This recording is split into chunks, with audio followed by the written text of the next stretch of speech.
হাসপাতালের বেডে শুয়ে থাকে, ওঠার যেন ক্ষমতা না থাকে।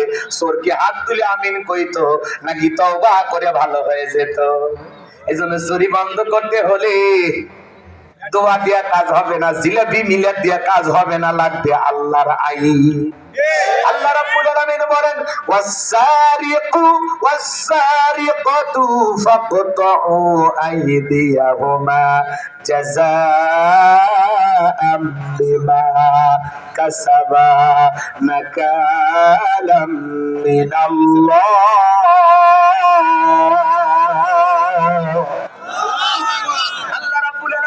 হাজার বছর আগে সূরা মায়েদার ভিতরে আইন দিয়েছেন, চোর পুরুষ হোক আর নারী হোক, আল্লাহর বিধান, আল্লাহর ফয়সালা। চোরের ডান হাতের কবজি কেটে দাও। একটা চোরের হাত কেটে যদি বাইতুল মুকাররমের সামনে মিডিয়ার মাধ্যমে ফালাও করে প্রচার করা হয় যে বাংলার পার্লামেন্টে আইন চালু করা হলো, কেউ যদি আজ থেকে চুরি করে চোরের হাত কেটে দেওয়া হবে, আমার বিশ্বাস বাংলাদেশের সমস্ত চোরেরা তওবা করে আল্লাহর ওলি হয়ে যেত। কথা বলেন ঠিক কিনা? কিন্তু কে শোনে কার কথা? আজও গেল না মনের ব্যথা। এখন উচিত কথা যদি কই, পিঠের ওপর দিয়ে যাবি মই। এই আনন্দে কিছু লোক কিনা খাবি বগুড়ার স্পেশাল দই।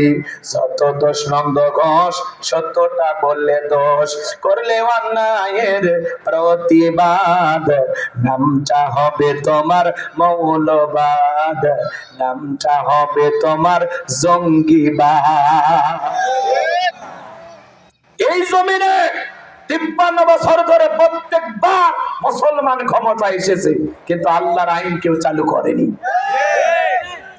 কথা বলেন না কেন আপনারা? আমরা যখন বলি পার্লামেন্টে আইন পাস করো, চোর যদি চুরি করে হাত কেটে দাও, বলে না এগুলো চলবে না। এই 1500 বছরের পুরাতন আইন চলবে না, এগুলো ব্যাকডেট।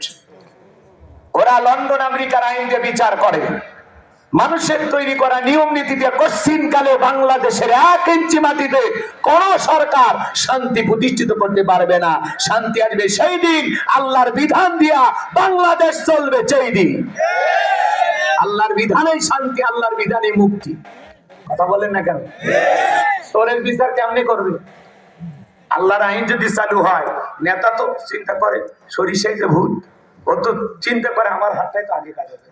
কারণ এই হাতকে যে পরিমাণে দুর্নীতি করছে, 11 লক্ষ কোটি টাকা বিদেশে পাচার করেছে, গাড়ি বাড়ি সম্পদ পাহাড় জমাইছে। কথা বলেন না কেন? বড় বড় কথা বলতে এমপি মন্ত্রীরা আছে নাই? নাই। 5-10 কোটি টাকা দামের গাড়ি গ্যারেজে পড়ে আছে, চড়ার মতো মন্ত্রীও নাই। মন্ত্রীর ডান পাশে বসে থাকা নাই কেউ নাই। কথা কয় না? হাজার হাজার বিঘা জমি জোর করে দখল করে গরিব মানুষকে ঠকায়া টেন্ডারবাজি চাঁদাবাজির মাধ্যমে পাহাড় পরিমাণের সম্পদ যেই নেতারা জমা করেছিল, খালি বিদেশ যেটুকু নিতে পারছে ওইটুকু আছে। কথা বলে না? ওরা বলতো আমরা পালাবো না, হারাবো না। পালাইনি? ধরে বলেন পালাইনি? এমপি মন্ত্রীরা আছে? মন্ত্রীরা সব কোথায় গেল? এমপিরা সব কোথায় গেল? কোথায় কাদের কাকা? ওদের সারা দেশটা এখন লাগে ফাঁকা ফাঁকা। পালাবো না, পালাবো না, পালাবো না, চাই না তাদের দেখা। ওদের সারা দেশটা এখন লাগে ফাঁকা ফাঁকা। আইনে মন্ত্রী আটকে গেল আইনেরই ফাঁকে, দাড়ি সারা দরবেশটারে ভণ্ড ভণ্ড লাগে। শুনেছি ভাই কত নেতা নেত্রী খাইতেছে ভাই ডান্ডা, বিচারপতি কালামানিকের ফাটিয়েছে নাকি আন্ডা। এটা আমার খবর না, মিডিয়ার খবর। এই বিচারপতি শামসুদ্দিন মানিক আল্লামা সাইদি হুজুরকে মৃত্যুদণ্ডের রায় দিয়েছিল। কথা বলে দেখে না? এই বিচারপতি মানিক বিচারকের নামে বিগত সরকারের 5 আনা গোলাম ছিল।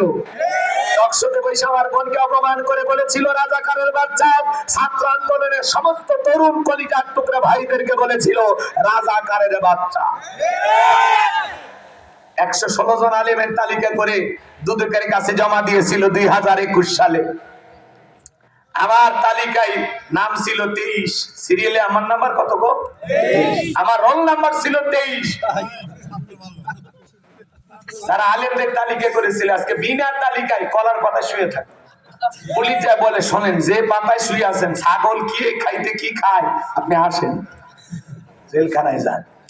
খেলা কা কথা বলেন, পলকের ঝলক গেল, পলকের ঝলক গেল, থামিয়ে নেটের চাকা, ওদের সারা দেশটা এখন লাগে ফাঁকা ফাঁকা। কোথায় গেল সংসদেতে মমতাজের গান, কোথায় গেল হযরত বলা স্বামী ওসমান। 70 রাকাত তাহাজ্জুদ পড়তো, বিরাট বড় আল্লাহর ওলি ছিল। 41 সাল পর্যন্ত টিকে থাকার স্বপ্ন দেখেছিল, কিন্তু 24 সালের 5 আগস্টে ভাগ্যে কি আছে আল্লাহর ওলিরা জানতো না। আইক পালে বলতে খেলা খেলা হবে। আজকে পুরো বাংলাদেশের মাঠ পড়ে আছে, কিন্তু ওই পাক্কা খেলোয়াড় ওরা নাই। ওরা তো পাক্কা খেলোয়াড় ছিল না, পাক্কা দুর্নীতিবাজ ছিল। কথা বলো ঠিক কিনা? কাজ করেন নাকি? প্রত্যেকটা দুর্নীতিবাজ নেতার বিচার বাংলার মাটিতে হবে। আর যদিও এই দুনিয়ার বিচার ব্যবস্থায় অনেকে স্বজন প্রীতি করে ছেড়ে দিতে পারে, কিন্তু আল্লাহর আদালতে তোমরা ছাড়া পাইবা না। কারণ ভাই দেখতেছি তো, আমরা দেখতেছি হ্যাঁ, এতগুলো মানুষ কেমনে পালিয়ে গেল, কারা পালিয়ে যেতে সহযোগিতা করলো, কেমনে পালাইলো, হ্যাঁ, এর পেছনে বিরাট বড় রহস্য আছে। কথা কর, সামনের দিকে যায়, আরো কথা বলবো, রাগ করতেছে? আমার ভাইয়েরা চলেন সামনের দিকে যাই।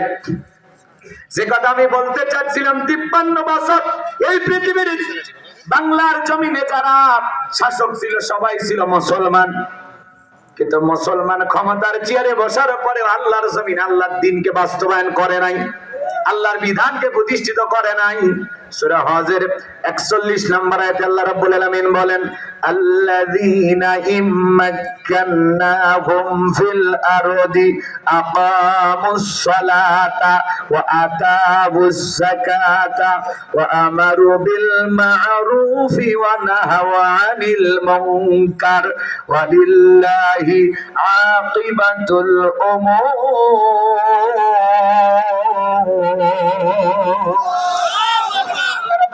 বলেন, এই পৃথিবীর জমিনে আমি যদি আমার ইমানদার বান্দাদেরকে রাষ্ট্র ক্ষমতা দান করি, আমি আল্লাহ পাক যদি তোমাদেরকে রাজত্ব দান করি, তাহলে তোমরা 4 দফা কর্মসূচি পালন করবা। 1 নাম্বার জমিনে সালাত কায়েম করবা, 2 নাম্বার যাকাত আদায় করবা, 3 নাম্বার সমাজে ভালো কাজ চালু করবা, যত অসৎ কাজ আছে সব তোমরা বন্ধ করবা। এটা আল্লাহর বিধান, এর ভিতরে রয়েছে কল্যাণ। মুসলমান ক্ষমতার চেয়ারে বসে, কিন্তু আল্লাহর কোরআনের আইন বাংলাদেশে চালু করে না।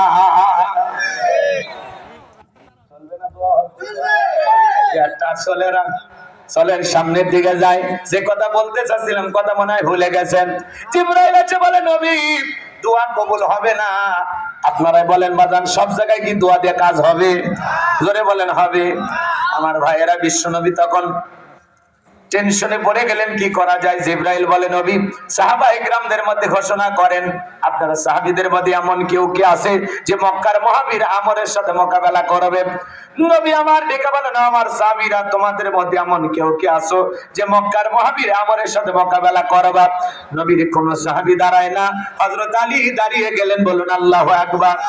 আমার নবী ডেকে বলে, আলী রে, তুমি ছোট মানুষ না বুঝে কেন দাঁড়াইছো? তুমি কি জানো ওই মক্কার মহাবীর আমর এক বেলা খাবার খাইয়ে 21 কেজি 3.5 মণ ওজনে তরবারে যুদ্ধ করে, এত বড় বীরের সামনে তুমি কেমনে যাইবা? তুমি বসে পারো। হযরত আলী বসে বললেন। নবীজি দ্বিতীয়বার বললেন, আবার হযরত আলী দাঁড়িয়ে গেছেন। নবীজি তৃতীয়বার বললেন, আমার সাহাবীরা তোমাদের মধ্যে এমন কেউ কি আছো যে আমরের সাথে মোকাবেলা করবা, মুখোমুখি লড়াই করবা? আবার হযরত আলী দাঁড়িয়ে গেছেন। নবী তখন 2টা হাত বাড়িয়ে বলে, আলী রে, আয় আয় আমার বুকের ভেতরে আয়। এই কথা বলে বিশ্ব নবী হযরত আলীকে বুকের সঙ্গে জড়ায় নিলেন, আর দেখে বলে, আলী এত বড় বীরের সামনে যাইতে চাস, তোর জানে কি মায়া দয়া নাই? হযরত আলী দেখে বলে, নবী আপনি আমারে দোয়া করে শরীরে ছেড়ে দেন, আমার ভিতর ঈমান বলতেছে ওই আমর আপনার চেহারা দেখার আগে ওরে আমি জমিন থেকে বিদায় করে দেব। বলুন আল্লাহু আকবার। ঈমানের একটা পাওয়ার স্পিরিট থাকা দরকার আছে না নাই? আমার ভাইরা সামনের দিকে যায়। আমি যে কথা বলতে চাচ্ছিলাম গভীর মনোযোগ দিয়ে শুনবেন। নবী আমার দিকে বলে, ওসমান তোমার বাড়িতে কি তরবারি আছে? হযরত ওসমান ডেকে বলে নবী গো আমার বাড়িতে তরবারি আছে 27 ইঞ্চি লম্বা। জোরে কোন মারহাবা। এখন তো তরবারির কথা শুনলেই বলে জঙ্গি, কথা কয় না? বাংলাদেশে কোনো জঙ্গি নাই, তারপরে ওরা জঙ্গির নাটক সাজাইতো, খালি ক্ষমতায় সিয়ার টিকে রাখার জন্য ইস্যু তৈরি করতো। মনে করেন আপনাদের এলাকার সবচেয়ে ভিআইপি শহর হলো নওগাঁ। নওগাঁয় মনে করেন একটা দাওরা হাদিস মাদ্রাসা আছে। এই যে দুই একজন এ ভাই 12:30 বাজছে না 12টা বাজছে, নিজেদের ওয়াদা ঠিক রাখে না, পিছায় হাত তোলে। কি কিসের পেশাব লাগছে? 1-1.5 ঘন্টা পেশাব আটকাতে মধ্যে পুরুষ আর বউ আছে না?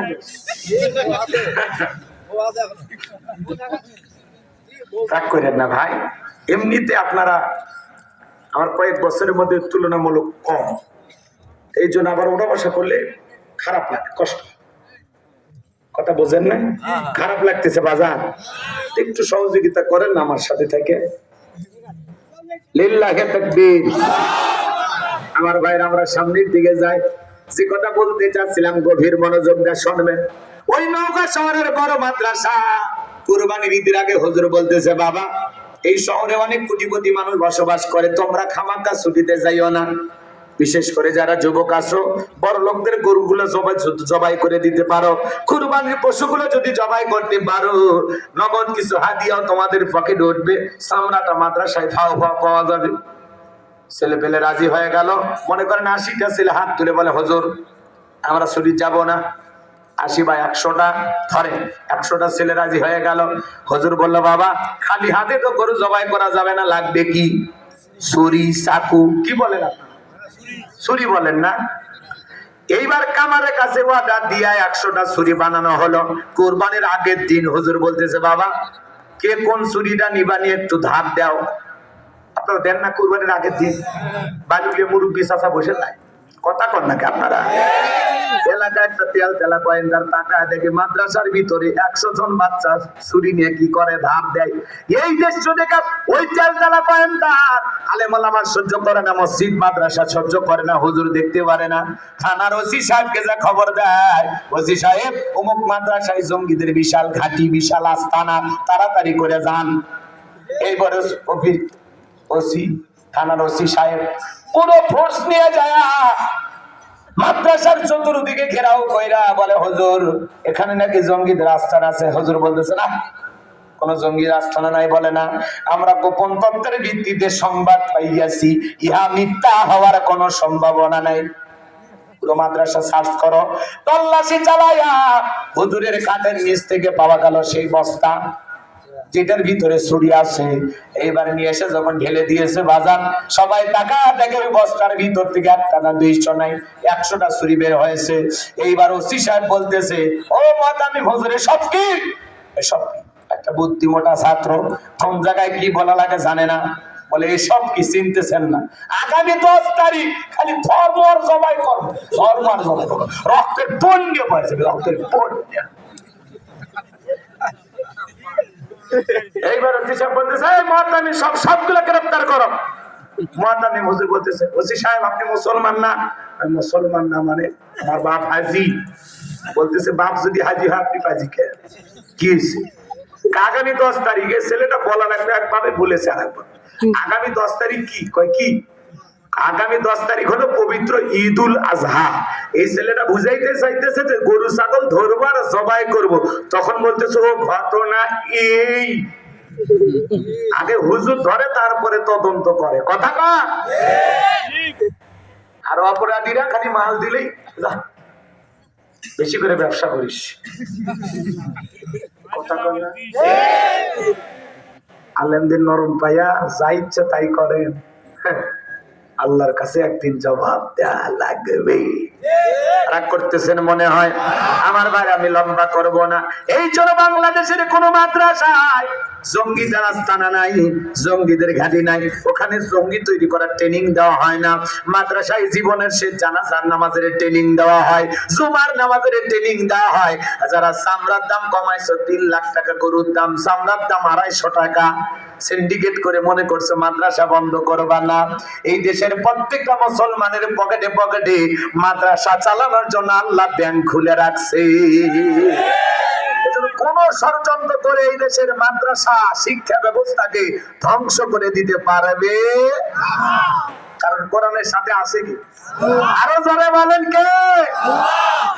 ইন্না নাহনু নাযালনা যিকরা ওয়া ইন্না লাহু লাহাফিজুন। এই কিতাব নাযিল করেছি আমি, এর সংরক্ষণ এর হেফাজতের দায়িত্ব আমি আল্লাহর কুদরতি হাতে। চিৎকার মেরে বলুন আল্লাহু আকবার। আমার ভাইরা দিল দিয়ে কথাগুলো বুঝবেন।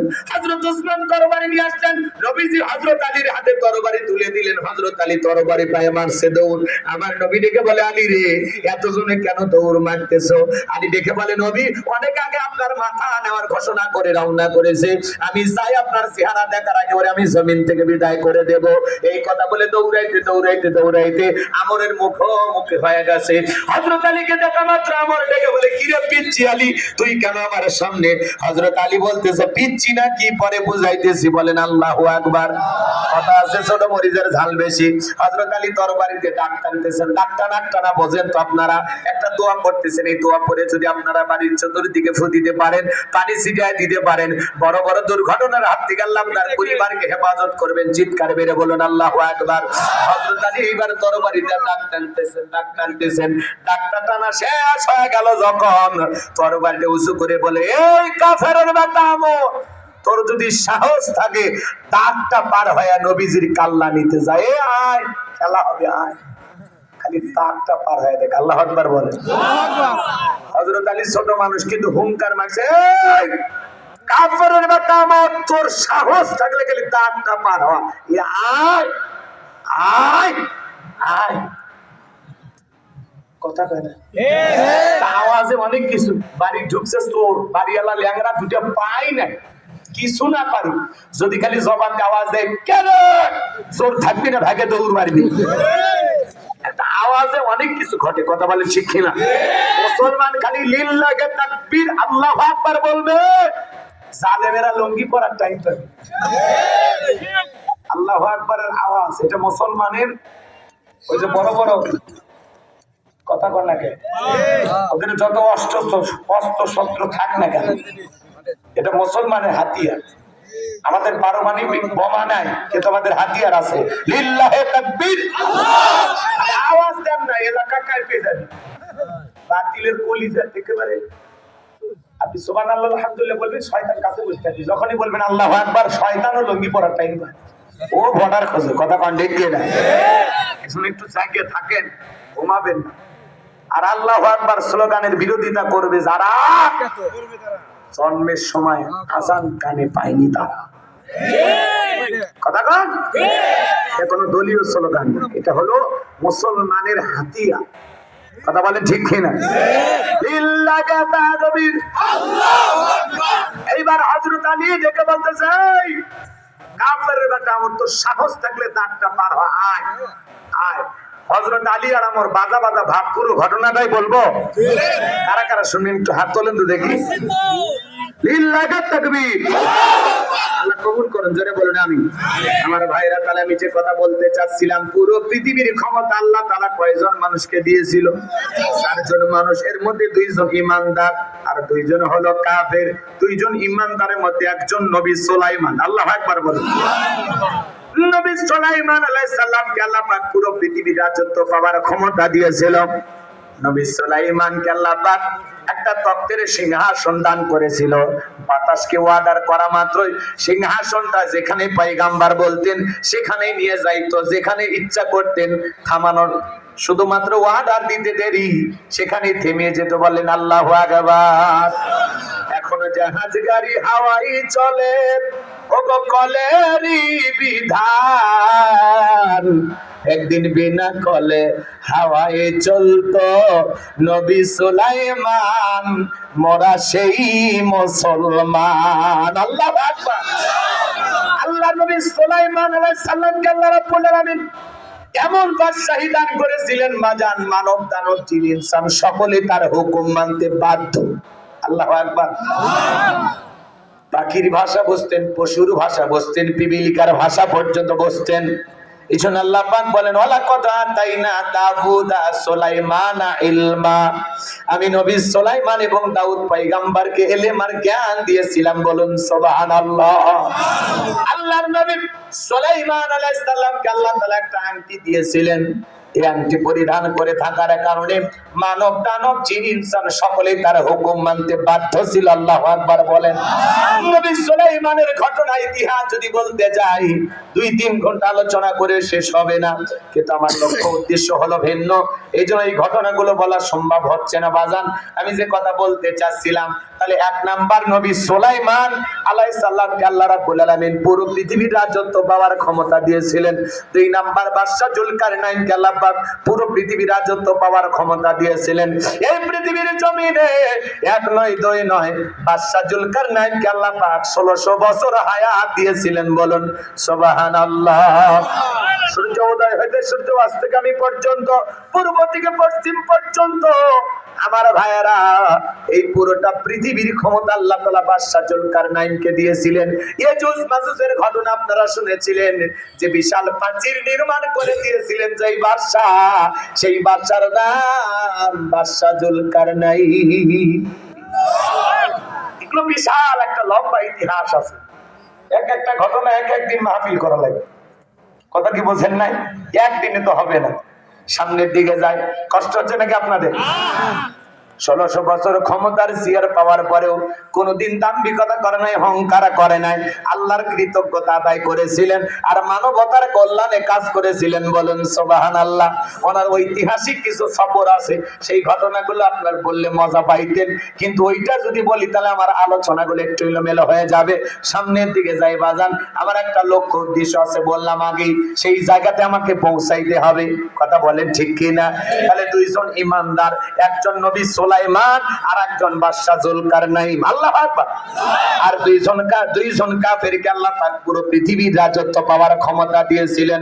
এর মধ্যে একজন জালেম বাদশা, যার নাম ছিল বাদশা বখতে নাসর, যাকে আল্লাহ রাব্বুল আলামিন পুরো পৃথিবীর ক্ষমতা দিয়েছিলেন। ওই যেমন আল্লাহ রাব্বুল আলামিন তার একজন পয়গম্বর পাঠিয়েছিলেন, নবীর নাম হলো দানিয়েল। আল্লাহ নবী দানিয়েল আলাইহিস সালাম বনি ইসরাইল উম্মতদেরকে ডেকে বলেন, ইয়া বানি ইসরাঈল আযকুরু নি'মাতি আল্লাতী আন'আমতু আলাইকুম ওয়া আন্নী ফাদ্দালতুকুম আলাল আলামিন। আল্লাহ নবী দানিয়েল দেখে বলে, এ বনি ইসরাঈল উম্মতরা, দাম্ভিকতা করো না, অহংকার করো না। তোমাদের বাপ দাদা কৃতদাস ছিল, মানুষের বাড়িতে গোলামের কাজ করতো, রাখাল চাকর ছিল। সেই জিন্দেগি থেকে আল্লাহ তাআলা তোমাদেরকে মুক্ত করেছেন, স্বাধীন করেছেন। বিধায় দাম্ভিকতা করো না, এক আল্লাহর ইবাদত করো। পয়গম্বরের কথা শুনে ডেকে বলে, পয়গম্বর পুরান দিনের গল্প শোনায় লাভ নাই, বাপ দাদা কি করেছিল এটা আমরা জানতে চাই না। আমরা ভালো আছি, আমাদের দুনিয়ার জীবনে কোনো অভাব অনাটন নাই। আল্লাহর পয়গম্বর ডেকে বলে, শোনো ও আমার উম্মতেরা, শোনো ও বনি ইসরাইল লোকেরা, শোনো, এখনো সময় আছে। গাছের পূজা করো না, মাছের পূজা করো না, চন্দ্রের পূজা করো না, সূর্যের পূজা করো না, এখনো সময় আছে, এক আল্লাহর ইবাদত করো। কিন্তু পয়গম্বরের কথা তারা কোনো মতে কর্ণপাত করলো না। লম্বা ইতিহাস সংক্ষিপ্ত করে একটু বলে দেওয়া যায়। পয়গম্বর দিনে দাওয়াত দেয়, রাতে দাওয়াত দেয়, সকালে দাওয়াত দেয়, বিকেলে দাওয়াত দেয়, কোনো মতে যখন তারা দাওয়াত গ্রহণ করলো না, ঘৃণা ভরে প্রত্যাখ্যান করলো, তখন আল্লাহর নবী তাদেরকে জানিয়ে দিলেন, শোনো ও বনি ইসরাইল উম্মতেরা, তোমরা শোনো, কোন কওমের মানুষ, কোন জাতির মানুষ যদি দাম্ভিকতা করে, অহংকার করে, খোদাত্রে হয়ে যায়, আল্লাহ তাআলা তখন ওই জামানার মানুষের উপরে 2 ধরনের আযাব আর গজব পাঠায়। 1 নাম্বার হলো আসমান জমিনের আযাব আর গজব দিয়ে আল্লাহ তাদেরকে ধ্বংস করে দেয়, আর না হয় তাদের ভাগ্যে জালেম শাসক পাঠায়া দেয়। জনগণ হবে যেমন, নেতাও হবে তেমন। বুঝেন না? সামনে যাবো, ভাল লাগতেছে, চলবে নি? জিল্লাগে তাকবীর। আমার ভাইরা, আল্লাহ নবী দানিয়েল সালামের এই কথাও তারা একটু কর্ণপাত করলো না।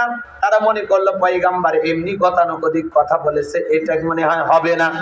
কারণ বনী ইসরাইল উম্মতেরা ছিল ঠেটা, এরা সহজে বললে বুঝতো না, এরা ছিল খুব কঠিন এবং চালাক। এরা ছিল খুব চালাক। পয়গম্বর যদি বলতো আযাব আসবে, তা আযাব আগে নিয়ে আসে, দেখি আগে। এইরকম চালাক ছিল। আল্লাহ রাব্বুল আলামিন তখন ওই বনী ইসরাইল উম্মতের উপরে জালেম বাদশা বখতিয়ানাসরকে পাঠায়া দিল। এই জালেম বাদশা বখতিয়ানাসর যখন ক্ষমতার চেয়ারে বসলো বাজান, এই বাদশা বখতিয়ানাসর ক্ষমতার চেয়ারে বসে হাজার হাজার মানুষকে গ্রেফতার করতে লাগলেন। শুধু তাই নয়, আল্লাহর নবী দানিয়েল আলাইহিস সালাম সহ তার ৭০,০০০ উম্মতকে জেলখানায় বন্দী করলো। আল্লাহর নবী জেলখানায় কোন জায়গা? নবী মানুষ যদি জেলখানায় যায়, আজকে যারা নায়েবে রাসূলের ভূমিকা পালন করবে, কোরআন সুন্নাহর হক কথা বলবে, মাঝে মাঝে নবীদের এই সুন্নাত আমল করার জন্য তাদেরও জেলখানায় যাওয়া লাগবে। কথা বলেন ঠিক কিনা? ছোট টাকা জেলখানায় গেলে মানুষ ঘৃণা করে, আলেমেরা জেলখানায় গেলে মানুষ তাদের জন্য কাঁদে, অন্তর থেকে দোয়া করে। আলেমেরা জেলখানায় গেলে সম্মান কমে না বাড়ে। আলেমদের বিরুদ্ধে যারা ষড়যন্ত্র করে ওরা পরাজিত। মুফতি আমির হামজা ভাই জেলখানায় গিয়েছিলেন এখন বের হওয়াতে। বলেন তো বাজান, কোরআনের মাহফিলে লোক কমছে না বাড়ছে? ডক্টর মিজানুর রহমান আজারি ভাই, আল্লাহু আকবার বলেন, আজকে যশোরের বুকে এমন এক ইতিহাস রচনা করেছেন বাজান, কয়েক লক্ষ মানুষ তার মাহফিলে গেছেন। কমপক্ষে 20 থেকে 30 লক্ষ মানুষ, কোন জায়গায় জায়গা নাই, পুরোটা শহর জাম হয়ে গেছে। বহু জেলা থেকে মানুষ ছুটে গেছে, এমনকি লালমনিরহাট, গাইবান্ধা, রংপুর এই থেকে মানুষ চলে গেছে। চিন্তা করেন বাজান, ডক্টর মিজানুর রহমান আজারিকে যারা দেশ সারা করেছিল, ক্ষমতার দাম্ভিকতায় আলেমের কথা মানুষকে শুনতে দেয় নাই। আজকে মিজানুর রহমান আজারি বীরের বেশে বাংলাদেশে এসে কোরআনের তাফসীর মাহফিলে আবারও কথা বলতেছে। যারা ষড়যন্ত্র করে দেশ থেকে বিতাড়িত করেছিল, আজকে তারা নিজেরাই দেশ থেকে পালিয়েছে। এটাই আল্লাহর খেলা। কথা বলে ঠিক কি না? ওয়ামাকারু ওয়ামাকার আল্লাহ, আল্লাহু খায়রুল মাকিরিন। আল্লাহু আকবার। ইন্নাহুম ইয়াকিদুনা কাইদাও ওয়া আকিদু কাইদা। ওদের কৌশল ব্যর্থ। কথা বলে ঠিক কি না? হেরে গেছে ওদের হিংসা, জিতে গেছে আমাদের ভালোবাসা। কথা বলে ঠিক কি না? আজকে আদ্দিন মেডিকেল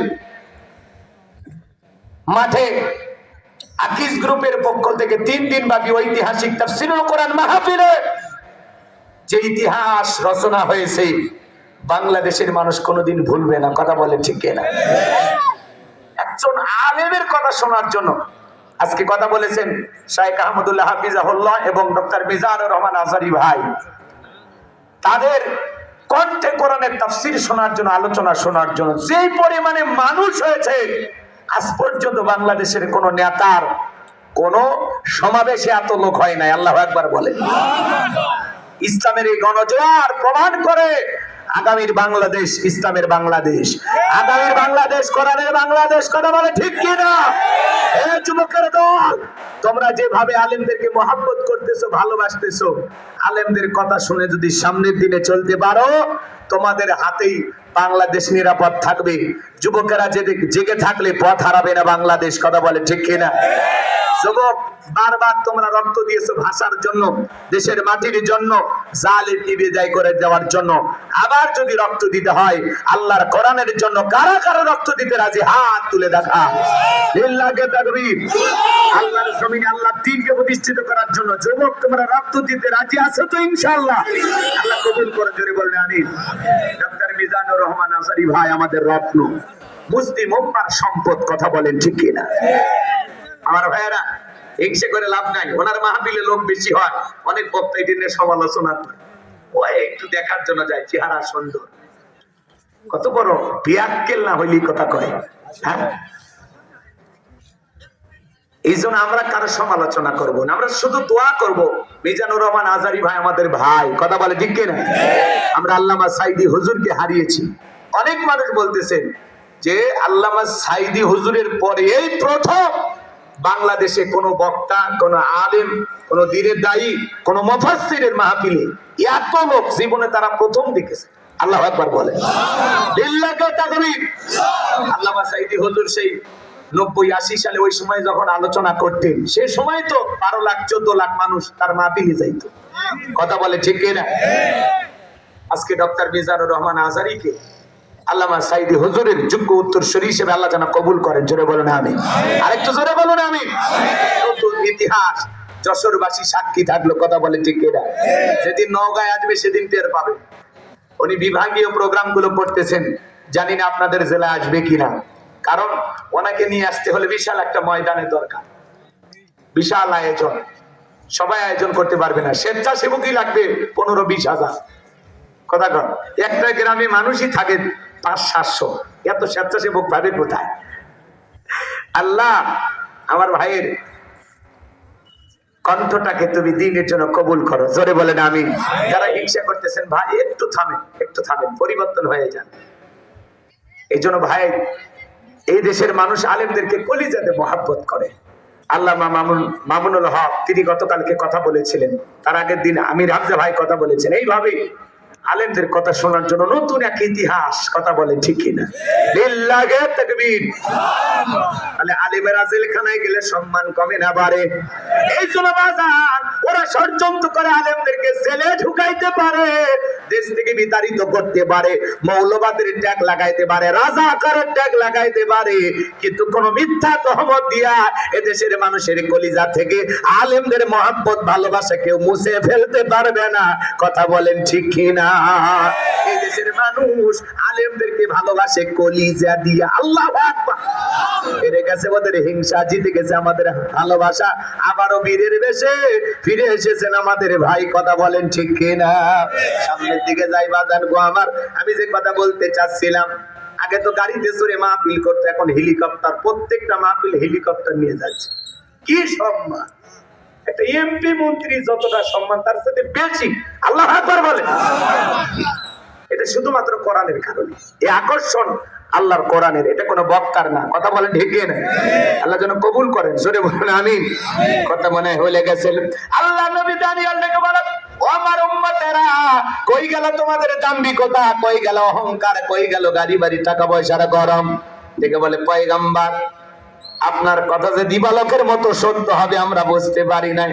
আমরা যা করেছি ভুল করেছি, এখন থেকে আমরা তওবা করে ফিরে আসতে চাই। আর গাছের পূজা করব না, মাছের পূজা করব না, চন্দ্রের পূজা করব না, এখন থেকে এক আল্লাহর ইবাদত করব।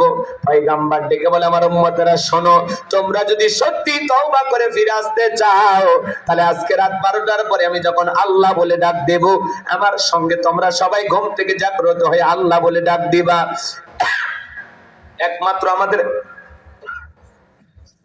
একমাত্র আমাদের আল্লাহ তাআলাই পারেন এই জালিমের জেলখানা থেকে মুক্ত করার ব্যবস্থা করে দিতে। আল্লাহ নবী দানিয়েল আলাইহিস সালাম রাত 12টার পরে যখন আল্লাহ বলে ডাক দিয়েছেন, পয়গম্বরের 70,000 উম্মত ঘুম থেকে জাগ্রত হয়ে আল্লাহ বলে ডাক দিয়েছেন।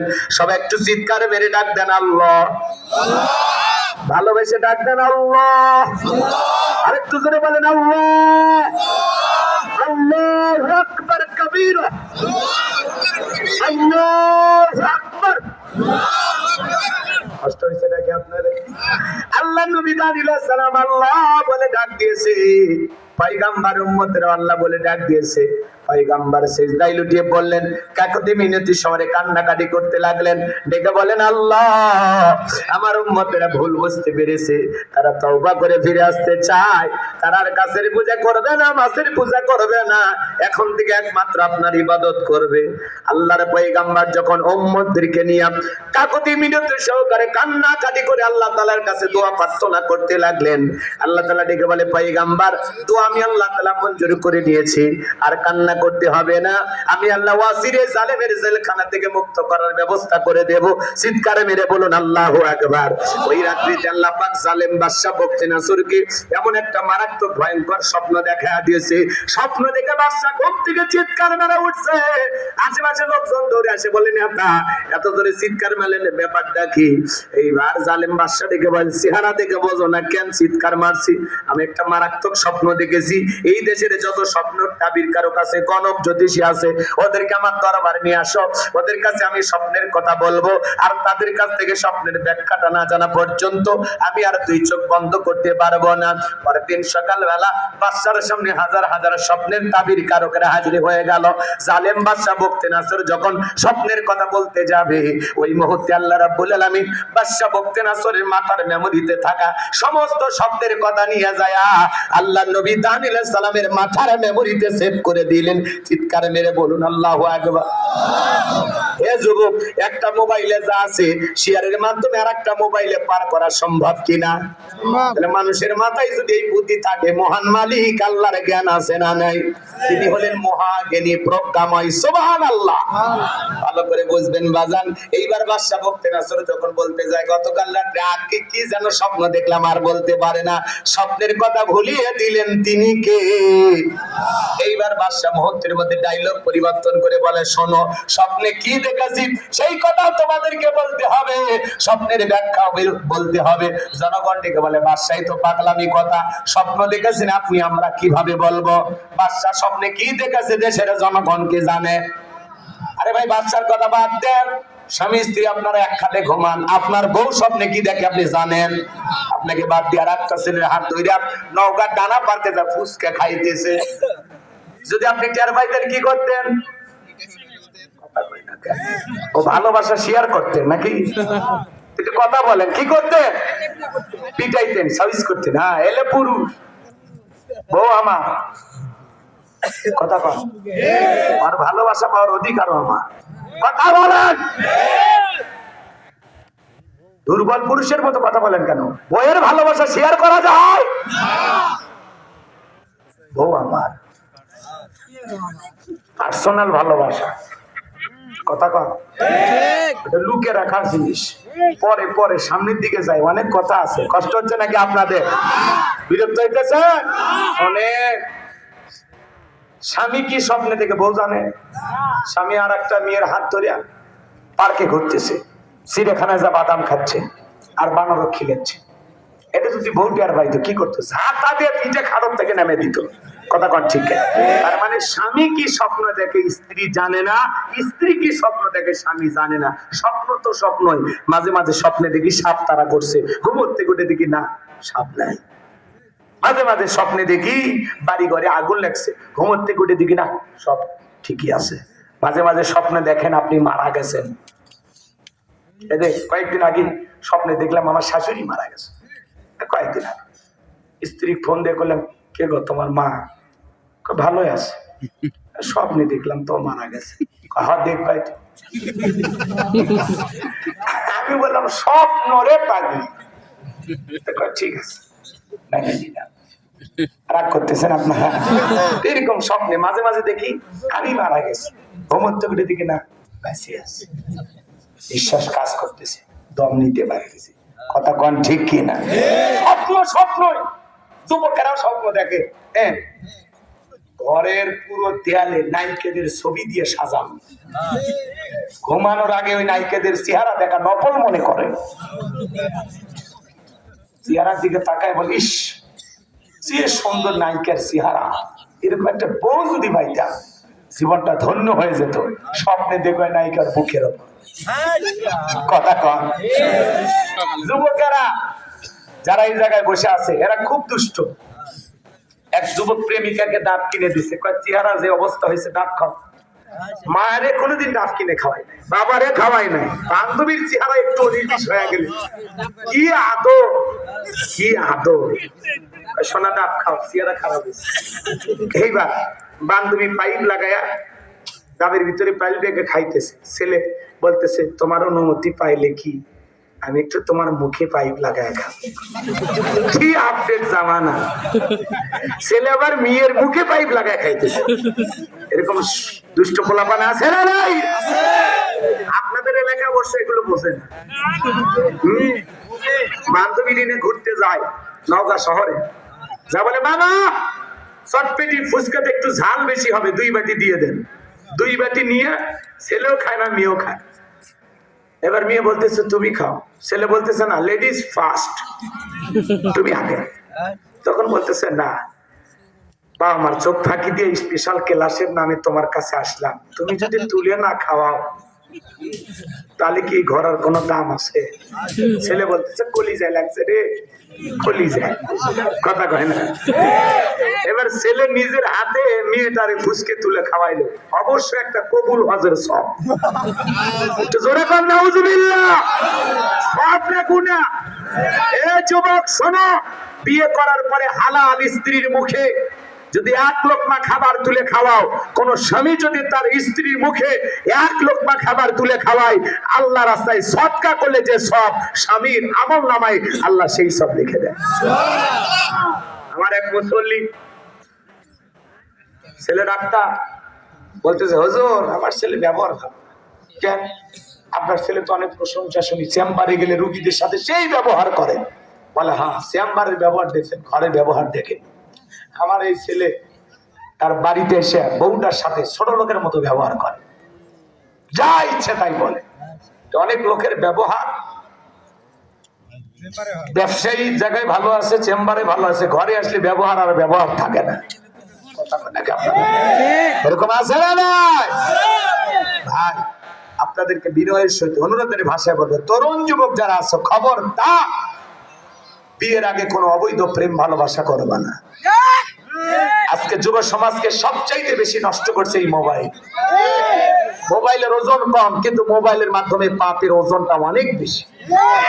ঘরের দরজা বন্ধ করে ল্যাপের ভিতরে কম্বলের ভিতরে অশ্লীল ভিডিও দেখে, নোংরা ভিডিও দেখে, কথা বলেন। মা যখন দরজা না করে রুবেলে ভিতরে কি করিস, বলে বাংলাদেশের যুদ্ধ হয়েছে 1971 সালে, পড়ার ভান করে। আবার যখন চলে যায় আবার কথা কল। আপনাদের এলাকার ছেলেরা অবশ্য মোবাইল ব্যবহার করে না, সারা রাত ইউটিউব ইন্টারনেট ঘাটাঘাটি করে, ইমো মেসেঞ্জারে বান্ধবীর সাথে সেটিং করে। ফজরের আজান হয় যখন, ওই হাইব্রিড যুবক ঘুমাইতে যায় তখন নামাজও পড়ে না। যুবক রে, এই ঘুম ভাঙলে সকাল, না ভাঙলে পরকাল। বাঁচার উপায় নাই, বাঁচতে হলে জানতে হবে, কথা কয় না কেন? তাহলে নষ্ট করছে কি এই মোবাইল। অভিভাবক যারা আছেন, ছেলে মেয়ের বিবাহ হওয়ার আগ পর্যন্ত কোনো টাচ মোবাইল দিবেন না, কথা বলে না। কারণ এই মোবাইলের মাধ্যমে আপনার ছেলে মেয়ে অবৈধ সম্পর্ক করে, চেনা নাই জানা নাই অপরিচিত ছেলের সাথে প্রেম করে, আছে না? দেশে মোবাইল আইছে, চিঠি বন্ধ হইয়াছে, দিওয়ানা বানাইছে, পোলা মাইয়ার মনের কথা ভাসে বাতাসে। ও দেখো পোলা পানের মন বাদা ফেসবুকে এখন, ও দেখো পোলা পানের মন বাদা ফেসবুকে এখন, মোবাইলে চ্যাটিং কইরা কাটায় সারাক্ষণ। মোবাইল পাইয়া দেখো মদনের মাইয়া, এই মোবাইল পাইয়া দেখো মদনের মাইয়া কি কাণ্ড ঘটাইছে, স্বামী সংসার রাইখা নাকি পালাইয়া গেছে। 2 বাচ্চার মা, 3 বাচ্চার মা, 4 বাচ্চার মা স্বামী সংসার রেখে পালায় যায় আরেকটা পুরুষের হাত ধরে। ওটা নারী না, ওটা নারী জাতির কলঙ্ক। কেমনে পারলি রে ডাইনি পাশানি ছলনাময়ী, কেমনে পারলি স্বামী সংসার ফেলায় আরেকটা ছেলের হাত ধরতে, কেমনে পারলি? কথা কর। 2টা বাচ্চা, 3টা বাচ্চা, 4টা বাচ্চা সব খেলায় আজকে পরকীয়ার অভিশাপে পুরো দেশটা শেষ হয়ে গেল। 2 বাচ্চার মা ছেলের বাড়িতে বিবাহের দাবিতে। কেন? আপনাদের এলাকার বলছি বিবাহের আগেই একাধিক বাপ, আমি আর বললাম না, বুঝে নেন তো কি হয়েছে, আমার স্বামীকে ডিভোর্স দিয়েছি। কেন? কই বল্টুর সাথে বিয়ে করো, ও আমারে অনেক ভালোবাসে, আগলায় রাখে। আগের স্বামী ওইটা ফেরাউনের চেয়েও খারাপ, ফেরাউনের চেয়ে খারাপ না। এই রঙিন চশমা নারীদের চোখে চোখে, খালি কি দোষ নারী না পুরুষেরও? এক হাতে তো তালি বাজে না। হে যুবক, একটা নারী দুইটা সন্তান আছে, চারটা সন্তান আছে, একটা বাচ্চা আছে, কেমনে সেই নারীর প্রতি তোর নজর পড়ে? তোমার বোনের সাথে যদি এমনটা কেউ করে মেনে নিবা? খালার সাথে, তোমার ফুফুর সাথে, তো তুমি আর একটা নারী, ওটা কি? ওটাও তো কারো না কারো বোন, কারো না কারো মা, কারো না কারো মেয়ে। কথা বলে না কেন? এই দুনিয়াত মহিলার অভাব আছে? এত মেয়ে বিয়ে হচ্ছে না, সেই দিকে তোর নজর নেই। আল্লাহ যুবকদের হেদায়েত দান করবে। আরেকটু জোরে বলো না আমি। পরকীয়ার অভিশাপে বাংলাদেশটা আজকে তছনছ হয়ে যাচ্ছে। কথা বলে ঠিক না? আমার সোনার দেশটা খাইছে রে পরকীয়া প্রেম। এই স্টার জলসা আর জি বাংলা আর এই পরকীয়া প্রেম দেশের 12টা বেজে দিছে। বিষাক্ত সাপের চাইতেও বেশি বিষ এই পরকীয়া প্রেমে। নিজের সন্তান পরকীয়া প্রেম দিকে ফেলে দিছে, মা গলা চিপে হত্যা। ঠিক ঠিক। ওই মহিলা আর ডাইনির মধ্যে পার্থক্য আছে। আমরা রাক্ষসী ডাইনি দেখিনি, যেই মা এই কাজ করবে ওইটাই রাক্ষসী, ওইটাই ডাইনি। এই কেমনে পারিস? ভালো হয়ে যা, তোমরা ভালো হলে পুরো দেশটা ভালো হবে। মা তোমাদের অনেক দাম। কেমনে পারো, কেমনে পারো? একটা ছেলে সিনেমায় জানা নাই জোড়াতালি দেওয়া প্রেম ভালোবাসা করিয়া পেটে বাচ্চা নিয়ে আসে, বিবাহের দাবিতে তার বাড়িতে আসো, লজ্জা করে না তোমার? মানুষ জিজ্ঞাসা করেছে তোমার বাড়ি কই? জামালপুর। তোমার নওগাঁয়, তুমি বলে আপনাদের এলাকার ছেলে। কে? ওই যে রুবেল। কি করছে? আমাকে ভালোবেসেছে, বিয়ে করবে বলে আমাকে স্বপ্ন দেখায়, এখন আর মোবাইল ধরে না। আমি ওর সন্তানের মা হতে চলেছি। যে নারী এই কথা বলতেছে যে আমার পেটে আমার প্রেমিকের বাচ্চা, ও মা তোমার দেহটাকে এত সস্তা বানাইলা, নিজের ইজ্জতটাকে এইভাবে নিলাম করলা। কবুল বলা নাই, বিয়ে করা নাই, লোকজন নাই, আয়োজন নাই, কেমনে পারলা মা? ও বোন কেমনে পারলা তুই? আল্লাহ যেন মা বোনদের হেদায়েত। এত সস্তা বানায় না মা, প্যাকেটের ভিতরে থাকো, সম্মান আল্লাহ বাড়াবে। নিজের দেহের কভার পরে থাকো, আল্লাহ সম্মান বাড়াবে। যাত্রার বিছানায় নিজের দেহটাকে বিলীন করো না। আল্লাহ নারী জাতিকে হেদায়েত দান করুন। কথাগুলো শুনতে খারাপ, কিন্তু আজকে একটু চোখ দুটাতে তাকান চতুর্দিকে। ইউক্রেনের এক যুবক প্রেমের টানে বাংলাদেশের এক নারীর কাছে আসছে।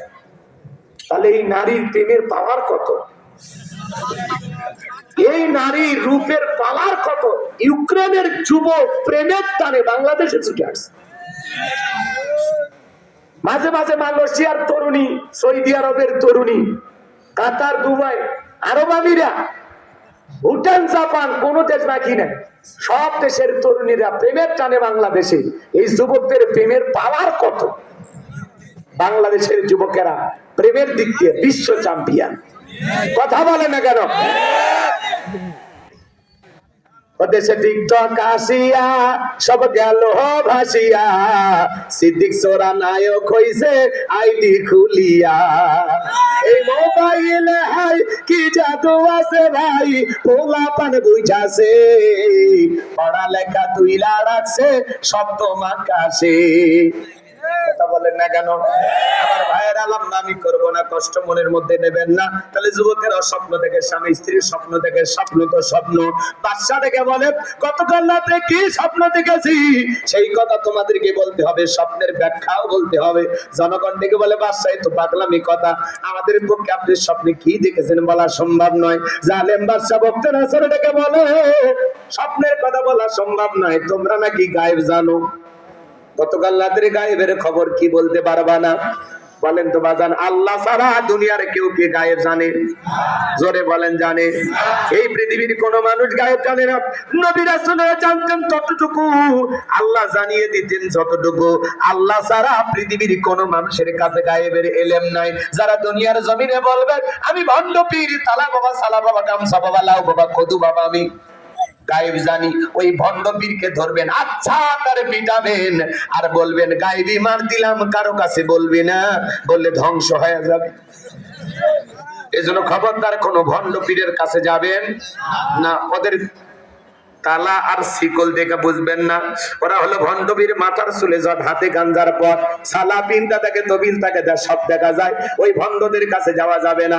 আল্লাহ যেন আমাদের সবাইকে সঠিক বুঝদান করেন, জোরে বলেন আমিন। আমার ভাইয়ের, আমি লম্বা করব না, লম্বা করার সুযোগ নাই।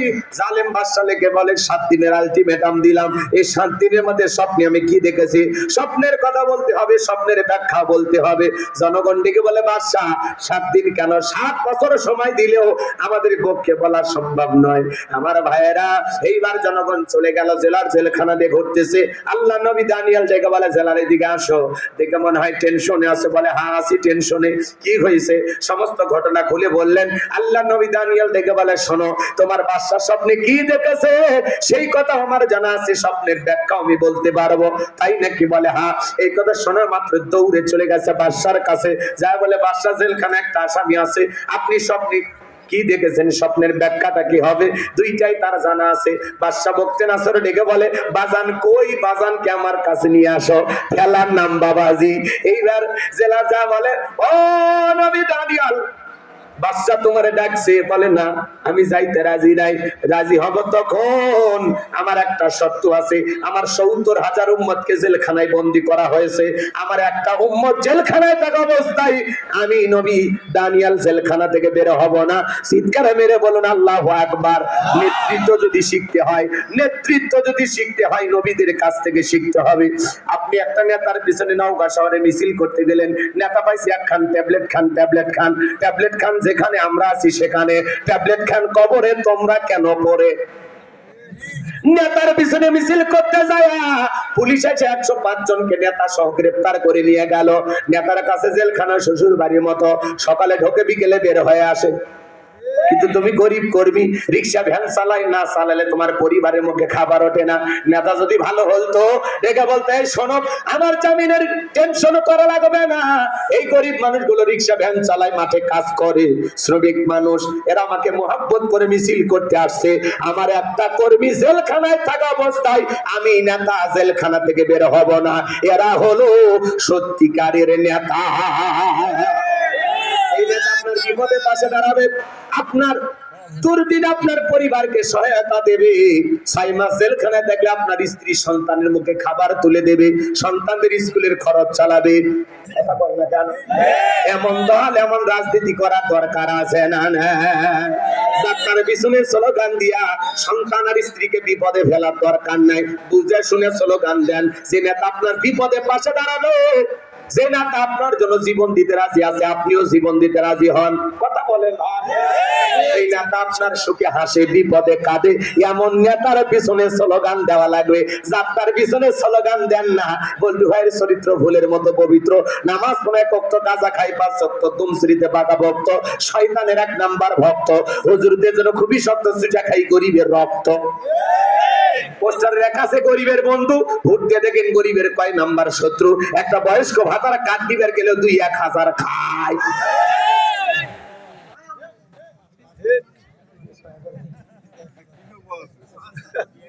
কষ্ট হচ্ছে নাকি আপনাদের? পোস্টারের নিচে লেখা থাকে সেবা করার সুযোগ দি, নির্বাচনের আগে সাইকেল কেনার টাকা নেয়। আর নেতা কোনো মতে নির্বাচিত হলে গাড়ি বাড়ির অভাব নাই। নওগাঁ শহরে বাড়ি, ঢাকা ফ্ল্যাট কেনা আছে কয়েকটা, গুলশান। এত টাকা তাহলে কই জিবরাইল দিছে? এত নামাজ কালাম পড়ি, হ্যাঁ এত নামাজ কালাম পড়ি। আব্দুর রাজ্জাক ভাই সারাদিন তো কই 1 বস্তা দেয় আমাদের, কেন দেয় না? রাগ করছেন? আজকে সমাজের রাজনীতি হয়ে গেছে পেট নীতি, পেট নীতি, খালি খাওয়ার রাজনীতি। দেওয়ার রাজনীতি নয়, খাওয়ার রাজনীতি। রাজনীতি হলো ধনী হওয়ার সিঁড়ি। কি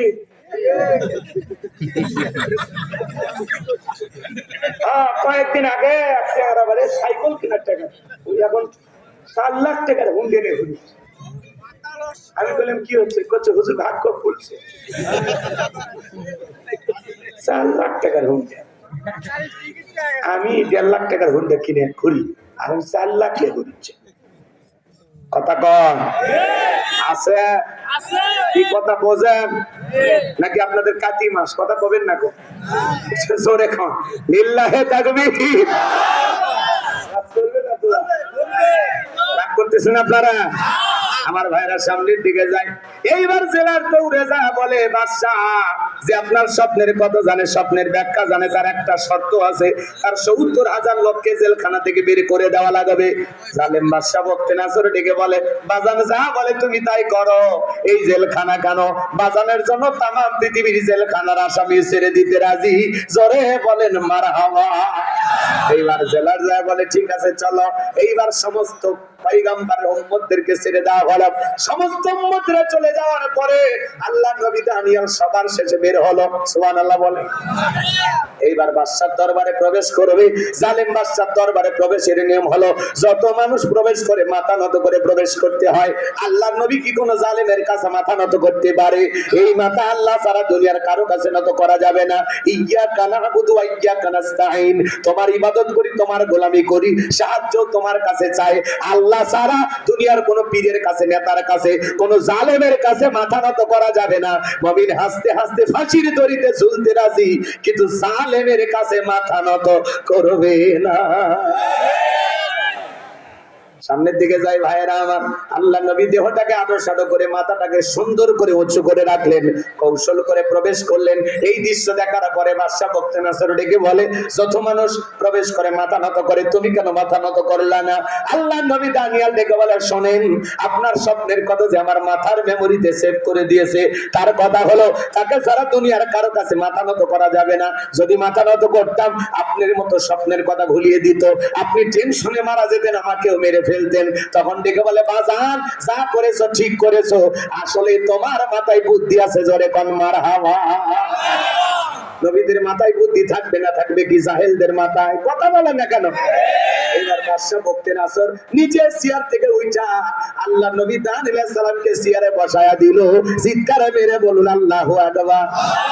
জেলখানা থেকে চেয়ারে বসানোর মালিক কে? মিজানুর রহমান আজারীকে বিদেশ থেকে দেশে নিয়ে আসা কোরআনের মঞ্চে বসায়া দিতে পারে কে? আমির হামজাকে জেলখানা থেকে বের করে কোরআনের মাহফিলে বসার ব্যবস্থা করে দেয় কে? আল্লামা মামুনুল হক শাইখুল হাদিস ইবনে শাইখুল হাদিস, তারে জেলখানা থেকে বের করে চেয়ারে বসায়া কোরআনের কথা বলার ব্যবস্থা করে দেয় কে? শিশু রফিকুল ইসলাম মাদানী আমাদের ভাই, তারেও জেলখানা থেকে বের করে কোরআনের মাহফিলে কথা বলার ব্যবস্থা করে দেয় কি? এই জন্য বাজান অনেকে ভাবতে যে হুজুর আল্লাহর মনে বয়স হয়ে গেছে, নাউজুবিল্লাহ কোন সে আল্লাহ আছে না, সে বিজয় আবার আসতে পারে কিনা? আল্লাহই পারে। আমি কি বলবো? পুরো ঘটনাগুলো বলবো? কারা কারা শুনবেন দুই হাত তুলে দেখান। লিল্লাহি তাকবীর, লিল্লাহি তাকবীর। আয়াত তিলাওয়াত করেছি, আর একটা মনে আছে না আপনাদের? বিরক্ত হয়ে গেছেন মনে হয় আপনারা। আমার ভাইয়েরা, আল্লাহ রাব্বুল আলামিন বলেন আল তাবারাকাল্লাযী বিয়াদিহিল মুলকু ওয়া হুয়া আলা কুল্লি শাইইন কাদির। মহামান্বিত সেই সত্তা যার হাতে সর্বময় কর্তৃত্ব, রাজত্ব পাওয়ার ক্ষমতা, তিনি হলেন সব বিষয়ের উপরে ক্ষমতাবান। বলেন আল্লাহু আকবার। এরপরে আল্লাহ তাআলা 2 নম্বর আয়াতে কি বললেন? 10টা মিনিট আপনারা কেউ নড়াচড়া করবেন না, দিলটা নরম করেন। চোখের পানি ফেলার ব্যবস্থা করতেছি বাজান, যদি অন্তরটা নরম হয় চোখ দিয়ে পানি চলে আসবে। হেদায়েতের উদ্দেশ্যে কথাগুলো বলবো, একটা মেসেজ মাহফিল থেকে নিয়ে যাওয়ার দরকার আছে না নাই? আল্লাহ তাআলা 2 নম্বর আয়াতে কি বলেন? আল্লাযী খালাকাল মাউতা ওয়াল হায়াতা লিয়াবলুয়াকুম আইয়ুকুম আহসানু আমালা ওয়া হুয়াল আজিজুল গফুর। আলামিন বলেন আল্লাযী খালাকাল মাউতা ওয়াল হায়াতা, যিনি সৃষ্টি করেছেন মৃত্যু আর জীবন। পৃথিবীর যত বড় নেতা হোক, মৃতকে জীবিত করার ক্ষমতা কার আছে? ওরা গুলি করে মানুষকে হত্যা করতে পারে, কিন্তু শহীদ আবু সাইদকে ওরা ফেরত দিতে পারবে না, ওরা মুগ্ধকে ফেরত দিতে পারবে না। ওরা হলো বর্তমান যুগের বীর।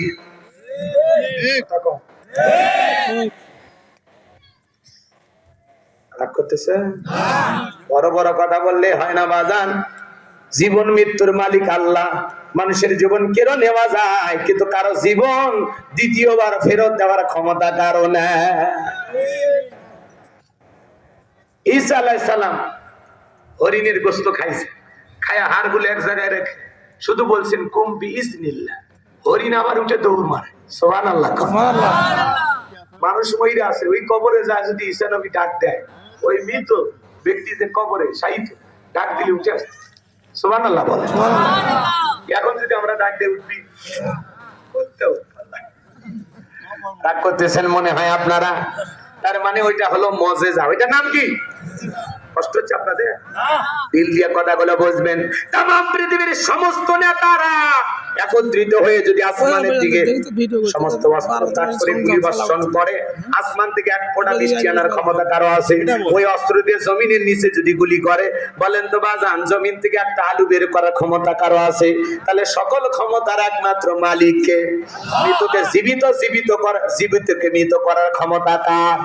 আরেকটু জোরে বলেন কার? সে আল্লাহ রাব্বুল আলামিন বলতেছেন আল্লাযী খালাকাল মাউতা ওয়াল হায়াতা, যিনি সৃষ্টি করেছেন মৃত্যু আর জীবন, লিয়াবলুয়াকুম আইয়ুকুম আহসানু আমালা।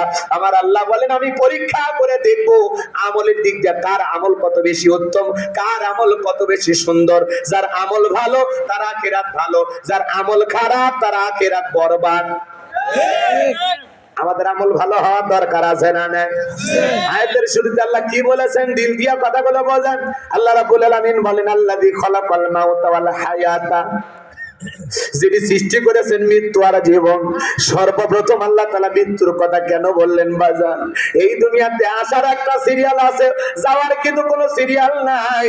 দাদার পরে বাবা আসছে, বাবার পরে আমি আসলাম, আমার পরে আমার সন্তানেরা আসলো, কিন্তু বিদায় বেলায় বাবা আগে সন্তান চলে যায়, বাবার কাছে সন্তানের লাশ, এটা দুনিয়ার সব সাইডে ভারী বোঝা। কত দাদা বেঁচে থাকে নাতি চলে যায়, নানা বেঁচে থাকে নাতি চলে যায়, যুবক বেঁচে থাকে শিশু চলে যায়, বৃদ্ধ বেঁচে থাকে যুবকটা চলে যায়। কার কখন মৃত্যু হবে আমরা কেউ জানি না। কুল্লু নাফসিন যায়িকাতুল মাউত, প্রত্যেক প্রাণীকে এই মৃত্যুর স্বাদ গ্রহণ করা লাগবে। এই মৃত্যুর স্বাদ হলো দুই প্রকারের, মিষ্টি খেলে মিঠা লাগে, নিম পাতা খেলে তিতা লাগে। যারা ঈমানদার তাদের মৃত্যুটা হবে মিঠা। মায়ের কোলে শিশু দুধ পান করতে করতে যেমন ঘুমের মধ্যে চলে যায়, যারা ঈমানদার তেমনি ভাবে দুনিয়া থেকে বিদায় নেবে। আসমান থেকে ধবধবে পোশাক পরিহিত ফেরেশতা সুগন্ধি যুক্ত রুমাল নিয়ে আসবে, সুন্দর দেহটা থেকে রুহটা বের করে ওই রুমালের ভিতরে মোড়াইয়া নিয়ে চলে যাবেন। কথা বলেন ঠিক কিনা? আর যারা হলো না ফরমান বেঈমান আল্লাহর অবাধ্য গোলাম, ওদের রুহটা নেওয়ার সময় দুর্গন্ধ যুক্ত কালো ফুটকুটি অন্ধকারের মতো পোশাক পরে আসবে, এমন বিচ্ছিরি দুর্গন্ধ বের হয়ে যাবে। এবার দেখেন না কত বেঈমানেরা মারা যায়, চোখগুলো বড় বড় করে পেশাব পায়খানা করে দেয়। সন্তানেরা শরবত বানায় মুখের ভিতরে তুলে দেয়, গাল চিপে বেয়ে পড়ে যায়, খাবারও শক্তি থাকে না। কত মানুষ দুনিয়ার থেকে বিদায় নাই, গালি দিতে দিতে মারা যায়। হে যুবক, এগুলো মৃত্যু বড় ভয়ঙ্কর রে যুবক। তুমি কি মনে করো তুমি মনে হয় মারা যাবা না? হুজুর আমি 10 তলা বিল্ডিং এ থাকি, লিফটের সুইচ কি মালাকুল মাউত জানে? হে যুবক, আল্লাহ তাআলা বলেন আইনামা তাকুন ইদরিকুমুল মাউত ওয়ালাউ কুনতুম ফি বুরুজিম মুশাইয়াদা। সূরা নিসা 78 নম্বর আয়াত। আল্লাহ তাআলা ডেকে বলেন যেখানে থাকো না কেন, যে অবস্থায় থাকো না কেন, মৃত্যু তোমাদেরকে ধরবেই। মৃত্যু থেকে পালানোর কোন রাস্তা খোলা নাই। যুবকরে আজও কালো সবাইকে মৃত্যুর স্বাদ গ্রহণ করা লাগবে। মৃত্যু থেকে পালানোর কোন রাস্তা খোলা নাই। পৃথিবীর সকল ধর্মের মানুষ বিশ্বাস করে জন্ম হয়েছে, মৃত্যু একদিন হবে। মৃত্যু এটা হলো চিরন্তন সত্য কথা। বেঁচে আছে এটাই অস্বাভাবিক, মৃত্যু হবে এটাই স্বাভাবিক। কথা বলেন ঠিক কিনা? আমাদের সবাইকে একদিন মৃত্যুর স্বাদ গ্রহণ করা লাগবে। প্রত্যেক প্রাণীকে মৃত্যুর স্বাদ গ্রহণ করা লাগবে।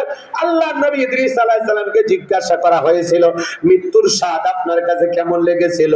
আল্লাহর নবী ইদ্রিস আলাইহিস সালাম ডেকে বলেন, আমার কাছে মৃত্যুর যন্ত্রণা এমন মনে হয়েছিল জ্যান্ত ছাগলের গা থেকে চামড়া খসাইলে ছাগলের যেমন কষ্ট হয়, মৃত্যুর যন্ত্রণা আমার কাছে তেমন কষ্টকর মনে হয়।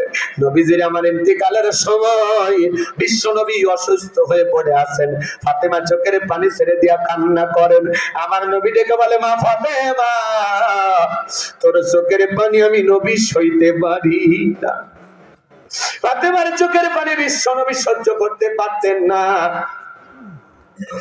আবার নবীর চোখের পানিও ফাতেমা সহ্য করতে পারতেন না। আবার ভাইয়েরা, বিশ্ব নবী ডেকে বলে, মা ফাতেমা, ও মা, আয় আয় আয় মা, আমার কাছে আয়, তোর কানটা আমার মুখের কাছে লাগাই দে। নবীজি ফিস ফিস করে কি যেন বললেন, হযরতে ফাতেমার কান্না বন্ধ হয়ে গেল। আম্মা জান আয়েশা জিজ্ঞাসা করেন, আমার মেয়ে ফাতেমা, তোমার আব্বা কি এমন বলেছে মা, যার কারণে তোমার কান্নাটা বন্ধ হয়ে গেল? হযরতে ফাতেমা ডেকে বলেন, মা, আমার আব্বা জান আমাকে বলেছেন বাবার ইন্তেকালের পরে সর্বপ্রথম বাবার সাথে আমার সাক্ষাৎ হবে। বোঝার বাকি রইল না মা, বাবার ইন্তিকালের পরে বেশি দিন দুনিয়াতে আমাকে থাকা লাগবে না। নবীর ইন্তিকালের পরে মাত্র 5 থেকে 6 মাসের মধ্যে ফাতেমাও মারা গেছেন। আমার ভাইরা, আসমান থেকে জিবরাইল এসে বলেন, নবী গো, আসসালামু আলাইকুম ইয়া রাসূলুল্লাহ, ইয়া হাবিবাল্লাহ, হুজুর, আল্লাহ তাআলা আপনার শরীরের অবস্থা জানতে চেয়েছেন। আমার আল্লাহ জানার পরেও জানতে চায়। আমার নবী বলে, আলহামদুলিল্লাহ। কিছুক্ষণ পরে আবারও জিবরাইল আসলেন, ডেকে বলেন, নবী গো, আসমান থেকে আজকে আমি একা আসি নাই, আমার সাথে আরেকজন ফেরেশতা এসেছেন, যার নাম হলো মালাকুল মউত। যে ফেরেশতা দুনিয়ার কারো বাড়িতে ঢোকার পারমিশন লাগে না, অনুমতি লাগে না, আপনার অনুমতির অপেক্ষায় আমরা দাঁড়িয়ে আছি। নবীজি অনুমতি দিলেন। মালাকুল মউত যখন ভেতরে প্রবেশ করলেন, নবীজিকে সালাম দিলেন, আসসালামু আলাইকুম ইয়া রাসূলুল্লাহ, ইয়া হাবিবাল্লাহ, হুজুর। নবী সালামের জবাব দিলেন। মালাকুল মউত ডেকে বলে, নবী, আপনি যদি অনুমতি দেন তাহলে আপনার রূহটা আমি কবজ করব, জানটা বের করব। আপনি যদি অনুমতি না দেন, আমার আল্লাহ বলেছে, মালাকুল মউত, আমার বন্ধু যদি অনুমতি না দেয়, এক মুহূর্ত দেরি করবে না, যতদিন মনে চায় আমার বন্ধু ততদিন দুনিয়ায় থাকবে। বলেন সুবহানাল্লাহ। আমার নবী ডেকে বলে, মালাকুল মউত, এরপর কি আর কোনোদিন আসবা না? মালাকুল মউত ডেকে বলে, নবী গো, আল্লাহ তাআলা আবার সেদিন ওয়াদা দেবেন, আমি সেই দিন আসবো। ভালো করে বুঝবেন। জিবরাইল বলে, নবী, আল্লাহ তাআলা আপনার দিদারে ইন্তজাম করতেছেন। আমার নবী ডেকে বলে, মালাকুল মউত, যেহেতু আবারও আসতে হবে, দুনিয়াতে যেহেতু এসেছি, জন্মগ্রহণ করেছি, মৃত্যুর স্বাদ একদিন গ্রহণ করাই লাগবে, তোমাকে আর দ্বিতীয়বার আসা লাগবে না। আমি নবী তোমাকে অনুমতি দিলাম। মালাকুল মউতকে যখন বিশ্ব নবী অনুমতি দিলেন, এইবার আজরাইল যখন বিশ্ব নবীর রূহ মুবারক বের করার জন্য বুকের উপরে হাত রেখে দিয়েছেন, আমার নবী চোখের পানি ছেড়ে দিয়া কাঁদে আর ডেকে বলে, মালাকুল মউত, সহ্য করতে পারি না, তাড়াতাড়ি আমার বুকের উপর থেকে হাতটা নামায় নাও। আমার নবী বলে, মালাকুল মউত, এই যদি হয় মৃত্যুর যন্ত্রণা, আমার উম্মতরা সহ্য করতে পারবে না। মৃত্যুর আগে উম্মতের কথা বলে না। কেমন উম্মতের দরদি নবী আমরা পাইছি। আল্লাহু আকবার। মালাকুল মউত ডেকে বলে, নবী, বিশ্বাস করেন, এই পৃথিবীর সব চাইতে কম কষ্ট দিয়ে আপনার রূহটা বের করার চেষ্টা করতেছে। আমার আল্লাহ বারবার বলেছেন, মালাকুল মউত, এমন একটা মানুষের কাছে আজকে যাবি, এ মালাকুল মউত, আমি আল্লাহ যারে বড় ভালোবাসি, খবরদার মালাকুল মউত, আমার বন্ধুর যেন কষ্ট না হয়। বিশ্বাস করেন গো নবী, এই দুনিয়ার সব চাইতে কম কষ্ট দিয়া আপনার রূহটা আমি বের করার চেষ্টা করতেছি। আমার নবী বলে মালাকুল মউত, এই যদি হয় দুনিয়ার সব চাইতে কম কষ্ট, আমার উম্মতেরা তো সহ্য করতে পারবে না। আমার কথা ধরে মালাকুল মউত, আমার কথা দে, আমার উম্মতের রূহটা বের করার সময় কষ্ট দিবি না। মালাকুল মউত দেখে বলেন নবী, যারা দুনিয়ার জমিনে আপনার আদর্শ মোতাবেক চলবে, আল্লাহর বিধান মোতাবেক চলবে গো নবী, আমি কথা দিলাম গো নবী, তাদের রূহটা বের করার সময় আমি কম কষ্ট দেব। দ্বিতীয়বার যখন নবীজি রূহটা বের করার জন্য মালাকুল মউত নবীজির মুখের উপরে হাত রেখে দিয়েছে, আমার নবী বলে মালাকুল মউত, সহ্য করতে পারি না রে আজরাইল, সহ্য করতে পারি না, তাড়াতাড়ি আমার বুকের উপর থেকে হাতটা নামায় নাও। আমার নবীর তুই চোখ দেবে, পানিগুলো পড়ে যায়, দাড়ি ভিজে যায়। আমার নবী ডেকে বলে মালাকুল মউত, আমার কাছে মনে হয় উহুদ পাহাড়টা আমার বুকের উপরে চেপে ধরা হয়েছে। আমার ভাইয়েরা, নবীর কাছে যদি মৃত্যুর যন্ত্রণা এমন কষ্টকর মনে হয়, আপনার আমার মৃত্যুর যন্ত্রণা কত কঠিন হতে পারে একটু কি চিন্তা করা যায়? এ নৌকার বাবাজেরা, কলিজার টুকরা যুবকেরা, পদ্মনিশী মা বোনেরা শুনে যান, তৃতীয়বার যখন বিশ্ব নবীর রূহটা বের করার জন্য মালাকুল মউত হাতটা রেখে দিয়েছেন, নবীজির রূহটা বের হয়ে যাচ্ছে, এমন মুহূর্তে নবীজি কয়েকটি কথা বললেন, তার মধ্যে একটি কথা বললেন, আসসালাত আসসালাত, আমার উম্মতেরা নামাজ নামাজ ছাইরো না। বিশ্ব নবীর রূহটা বের হয়ে যাবে ইন্তেকালের সময়, উম্মতকে বার্তা দিয়ে গেলেন, ও আমার উম্মতেরা, সালাত সালাত, নামাজ নামাজ ছাইরো না। নবীজির রূহটা বের হয়ে যাচ্ছে ইন্তেকালের সময়, উম্মতকে লক্ষ্য করে বলেন, ও আমার উম্মতেরা, সালাত সালাত, নামাজ নামাজ নামাজ ছাইরো না। নবীজি জীবনের শেষ যে কথাটা বলে গেলেন, এই কথাটা কি আমরা আমল করতে পারবো? আজ থেকে 5 ওয়াক্ত সালাত কোনদিন ছাড়বো না। কারা কারা হাত তুলে দেখান। আল্লাহ আমাদের সবাইকে 5 ওয়াক্ত নামাজি বানায় দেন। জোরে বলুন আমিন। আর একটু জোরে বলুন আমিন। এই যুবক, দুনিয়াটা ক্ষণিকে, নবীর কাছে যদি মৃত্যুর যন্ত্রণা এমন কষ্টকর মনে হয়, তোমার আমার মৃত্যুর যন্ত্রণা কত কঠিন হতে পারে, কত কঠিন হতে পারে।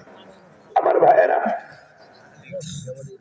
দিল দিয়ে কথাগুলো বুঝবেন, দুনিয়া থাকার জায়গা না। এই দুনিয়া কাউরে জায়গা দেয় নাই, দাদা ছিল নাই, দাদা ছিল নাই, আপনি আমি একদিন থাকবো না। এই দুনিয়া থাকার জায়গা না।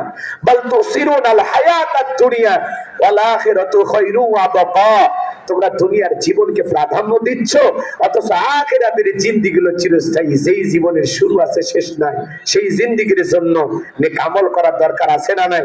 আল্লাহ বলেন, আল্লাযী খালাকাল মাউতা ওয়াল হায়াতা, আমি আল্লাহ সৃষ্টি করেছি মৃত্যু আর জীবন, লিয়াবলুয়াকুম আইয়ুকুম আহসানু আমালা, আমি আল্লাহ পরীক্ষা করে দেখবো আমলের দিক দিয়া কার আমল কত বেশি উত্তম, কার আমল কত বেশি সুন্দর। ভাই, এই দুনিয়াটা হলো আমল করার জায়গা, এই দুনিয়াটা হলো পরীক্ষা দেওয়ার জায়গা, এর ফলাফল পাবো পরকালে। কথা বলে ঠিক কিনা? এই যুবক, তুমি যদি 7 দিনের সফরে কক্সবাজার যাও, তোমার একটা ব্যাগ থাকে, প্রয়োজনীয় কাপড় থাকে, প্রেমিকার নাম্বার থাকে, ডায়েরি থাকে, প্যান্ট শার্ট, যা যা প্রয়োজন, মোবাইল চার্জার, সব তুমি নাও। সফর মাত্র 7 দিন। 7 দিনের জন্য যদি একটা ব্যাগ সাজাইতে পারো, হে যুবক, পরকাল নামের সফরের শুরু আছে, শেষ নাই। যে জিন্দেগিতে তোমাকে আমাকে যেতে হবে, বাঁচার কোনো উপায় নাই। হে যুবক, একটু চিন্তা করে দেখো তো, ওই পরকালের প্রস্তুতিমূলক একটা ব্যাগ কি আমরা সাজাইতে পারছি আমল দিয়া? দেখো তো, এই আমলের ব্যাগের ভিতরে নামাজ আছে কিনা, রোজা আছে কিনা, হজ আছে কিনা, যাকাত আছে কিনা, দান খয়রাত আছে কিনা, পিতা মাতার খেদমত করেছে কিনা, বিবির হক আদায় করেছে কিনা, সন্তানদের হক বুঝিয়ে দিয়েছে কিনা, তারা প্রতিবেশীর হক আদায় করেছে কিনা, আত্মীয় স্বজনের হক আদায় করেছে কিনা। হে যুবক, আল্লাহর কাছে হিসাব দেওয়ার আগে 2টা মিনিট বালিশে মাথা রেখে চিন্তা করো, আজকে যদি তোমার মৃত্যু হয়, মালিকের কাছে কি নিয়ে দাঁড়াবা? কি নিয়ে দাঁড়াবা? কি এমন আছে যেই আমলের বদলতে আমরা আখিরাতের বিশাল পথ পাড়ি দিতে পারবো? কি এমন আমল আছে যেটা দিয়ে জান্নাত আমার নিশ্চিত হবে? আছে এমন কোন আমল আছে? আমরা তো দুনিয়াতে আল্লাহকে ভুলে গেছি। এই জন্য আল্লাহ বলেন, আলহাকুমুত তাকাসুর হাত্তা যুরতুমুল মাকাবির। এই দুনিয়ার প্রাচুর্যের প্রতিযোগিতা, সম্পদের প্রতিযোগিতা, দুনিয়ার লোভ লালসা আমাদেরকে পাগল বানাইছে। যার জমি আছে বলে আরো জমি চাই, টাকা আছে আরো টাকা চাই, মেম্বার চাই চেয়ারম্যান হইতে, চেয়ারম্যান চাই এমপি হইতে, এমপি চাই মন্ত্রী হতে, মন্ত্রী চাই প্রধানমন্ত্রী হইতে। এই যে দুনিয়ার লোভ লালসা। সাইকেল আছে কয় মোটরসাইকেল হলে ভালো হয়, মোটরসাইকেল হলে কয় 4 চাকা হলে ভালো হয়। এই যে লোভ, ব্যাংকে 1 কোটি কয় 2 কোটি হলে ভালো হয়, 2 বিঘে জমি কয় 5 বিঘে হলে ভালো হয়। এই যে আমাদের লোভ লালসা, এই দুনিয়ার প্রাচুর্যের প্রতিযোগিতা, সম্পদের প্রতিযোগিতা আমাদেরকে পাগল বানাচ্ছে। চোখে আমরা রঙিন চশমা পরেছি। এই দুনিয়াটা একটা মায়াজাল। কথা বলে ঠিক কিনা? আমাদেরকে ঘিরে রেখেছে লোভ দেখায়, লালসা দেখায়া, যৌবন দিয়া, আমোদ প্রমোদ দিয়ে আমাদেরকে পাগল বানাইছে। রঙিন রঙিন স্বপ্ন দেখা, কিন্তু এই স্বপ্নগুলো কখনো ভুল হবে না। কথা বলে ঠিক কিনা? এই বনি আদমের লোভ লালসা থামবে কখন? হাত্তা যুরতুমুল মাকাবির।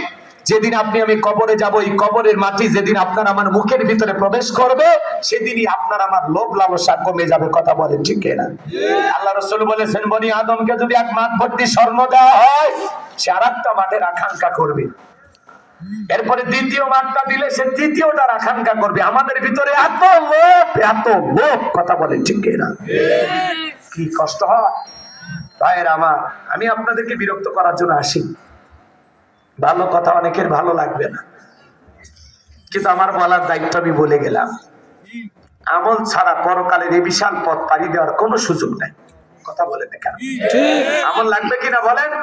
আল্লাহ কি বলে, লিয়াবলুয়াকুম আইয়ুকুম আহসানু আমালা। আমি আল্লাহ পরীক্ষা করে দেখব আমলের দিক দিয়ে কার আমল কত বেশি উত্তম, কার আমল কত বেশি সুন্দর। যে যত বেশি ভালো আমল করতে পারবে, তার তত ভালো। আল্লাহ রাসূল বলেছেন, ক্বালা রাসূলুল্লাহ সাল্লাল্লাহু আলাইহি সাল্লাম, ইন্নামাল কুবুরু রাউযাতুম মিন দিয়াতিল জান্নাহ আও হুফরাতুম মিন হুফারিন নার। রাহু তিরমিজি। নবীজি আমার ডেকে বলেন, যে ব্যক্তির আমল ভালো, মৃত্যুর সঙ্গে সঙ্গে আল্লাহ তাআলা তার কবরটা জান্নাতের বাগান বানায়া দিবেন। চিৎকার মেরে বলেন সুবহানাল্লাহ। আর যে ব্যক্তির আমল খারাপ, আও হুফরাতুম মিন হুফারিন নার, তার কবরটা হবে জাহান্নামের আগুনের গর্ত। কারণ কবর যদি একবার জাহান্নামের আগুনের গর্ত হয়ে যায়, তার বাঁচার কিন্তু কোনো উপায় নাই। নবীজি আমার এক জায়গায় বসা, জিবরাইল এসে বলেন, নবী এই মুহূর্তে একটা আওয়াজ হইল, আপনি কি শুনতে পাইছেন? আমার নবী বলে, হ্যাঁ আমি শুনতে পেয়েছি। জিবরাইল বলেন, নবী আজ থেকে 70 বছর আগে আল্লাহ তাআলা জাহান্নামের গর্তের মুখে একটা পাথর ছেড়ে দিয়েছিল, এই মাত্র জাহান্নামের তলদেশে গিয়ে পাথরটা পৌঁছাইলো। চিন্তা করেন বাজান, আল্লাহ না করুক, আল্লাহ না করুক, আপনার আমার গুনাহের কারণে, অপরাধের কারণে আসমান জমিনের মালিক আল্লাহ যদি বেজার হইয়া ওই জাহান্নামের আগুনের গর্তে ফেলে দেয়, আপনার আমার বাঁচার কিন্তু কোনো উপায় নাই। জাহান্নামের আগুন যদি কারো দেহে লাগে, কলিজাটা পুড়ে ছাই হয়ে যায়। দুনিয়ার আগুনের চাইতে 70 গুণ পাওয়ার বেশি। নেক আমল ছাড়া পরকালে বাঁচার কোনো উপায় নাই। কষ্ট হয়েছে আপনাদের? কারা কারা নেক আমল করে কবরে যাবেন, 2টা হাত তুলে আল্লাহকে দেখান। আল্লাহ সবাইকে 5 ওয়াক্ত নামাজি বানায় দেন। বেশি বেশি নেক আমল করা তৌফিক দান করেন। জোরে বলুন আমিন। হাত নাও। পাইকারি করে সবাই তো ওয়াদা দিল, একটু খুরসা ওয়াদা নিন। আল্লাহর কোন বান্দা আছেন জীবনে কোনোদিন সত্যি নামাজ ছাড়বেন না? শুধু তারা হাত তুলবেন। যে হুজুর আমি কথা দিলাম আর জীবনে কোনোদিন নামাজ ছাড়বো না। আল্লাহ কবুল করেন, জোরে বলেন আমিন।